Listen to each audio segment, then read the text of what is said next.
It's something that people don't want to do. This is the norm. This is what we're seeing everywhere. We see it, The most common phobias, and it affects more than half of the population. The most common anxiety experienced by the general population. People would rather die than come up on this stage and say, "Hi, my name's Dave." The fear of public speaking.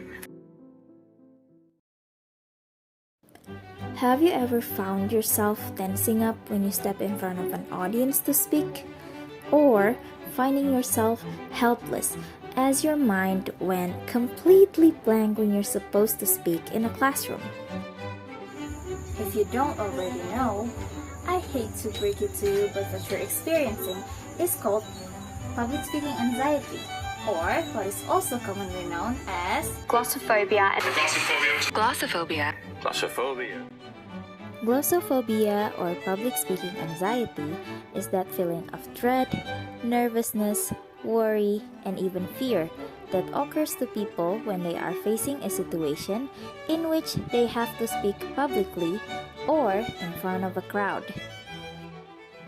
People who suffer from glossophobia usually experience symptoms during their public speaking, such as restlessness, easily fatigued, mind going blank or difficulty in concentrating, muscle tension, and irritability.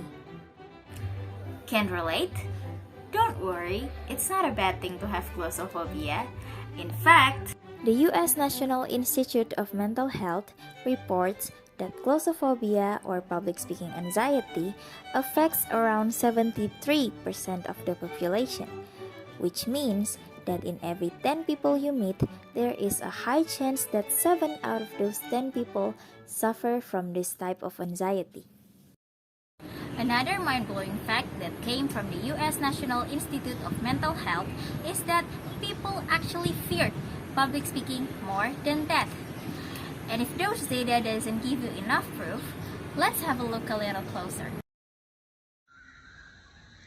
This is my university department. It is the English Education Department of Universitas Negeri Manado, and we are here to ask around some people that are willing to share their experiences with glossophobia. Meet Gabrielia, Resi, Kevin, Vanda, and Ophelia. They are going to be interviewed about their experiences with glossophobia. Have you ever heard of the term glossophobia? Never. No, I never heard about it. Never. No, I have never heard of it. From a scale of 1 to 10, how scared are you of public speaking? Maybe 7. 10. 2. 9. 8. How do you deal with anxiety during your public speaking? Convince myself that I can do it. I just make myself not easily influenced by the audience. I just relax myself for a couple of seconds and then I continue my speech. I always tell myself that I can do it.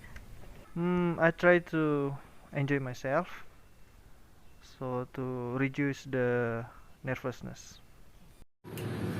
Based on those interviews, out of 5 individuals, only 1% rated their fear of public speaking below 5.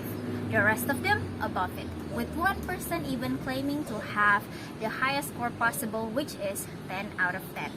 What's also interesting is that all of the interviewees handled their fear of public speaking by making their minds and bodies believe that they can do what they are supposed to do, which in this case is public speaking.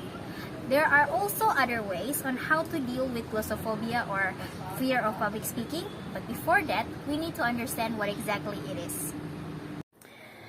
Let's talk about this. So, what is glossophobia? I've explained this before. It is the fear of public speaking, or what you experience when you have your palms sweating, your heartbeat racing, or even nauseous feeling when you are supposed to speak in front of the public. As I've explained before too, some people actually fear this experience of public speaking more than that. People rate the fear of public speaking higher than they rate the fear of dying, which is really interesting. And people would rather die than come up on this stage and say, "Hi, my name's Dave." There is actually a reason for that, and that is because when you are dead, you know that you will feel absolutely nothing, and meanwhile, when you're on a stage, you will have this lingering fear that never goes away. It is pretty normal to feel that way, since humans, being the social creature that we are, really care about how other humans perceive us.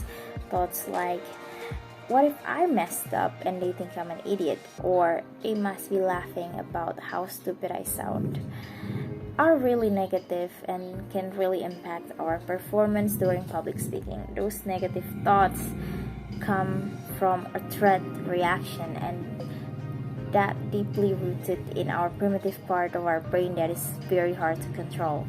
It is called the fight or flight response. Have you ever wondered why we always feel like running away when it's time to speak in front of people?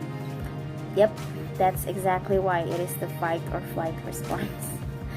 Again, this is a pretty normal thing to feel. John Lennon, the singer, threw up before every single live show that he had done, and that's around thousands of shows. He had the talent and people supporting him. So why did he still fear of speaking or singing in public? The first thing that can really affect and at the same time help our glossophobia is by thinking that all of our reactions from your body and mind are just because of what you think. It is all in your head. No one is going to laugh at you, and you're not messing up any of your speeches. The fear can come every time, anytime, so you should focus on what you can control, which is by practicing. Steve Jobs practiced his famous speeches weeks before the scheduled time. What you truly want to become. Everything else is secondary. You can also try simple with the traditional way of speaking in front of a mirror, or try to find a similar environment of the place you're going to perform and practice there. Do this a lot and long before the time of public speaking comes, so you will be prepared, less anxious, and feel familiar with what you're going to do. There really is no easy and short way on how to overcome public speaking. Yes, you can believe that everything is going to be fine and you can practice a lot, but when those two don't help enough, the only thing you can do is by adapting. Glossophobia can actually be genetic. The fear you feel can possibly have been passed down for generations in your family. There is no way to overcome it, but you can play dirty by tricking your brain that you are relaxed and ready to speak. Stretch and breathe right before the public speaking, because that's when the fear hits the hardest. After that, just approach the mic, speak with your body relaxed, and when your well-prepared speech convinces the audience, that's when you know you've won this fight. You didn't overcome the fear though, you just adapted to it. And when you're finally done with those 3 tips, welcome to the stage.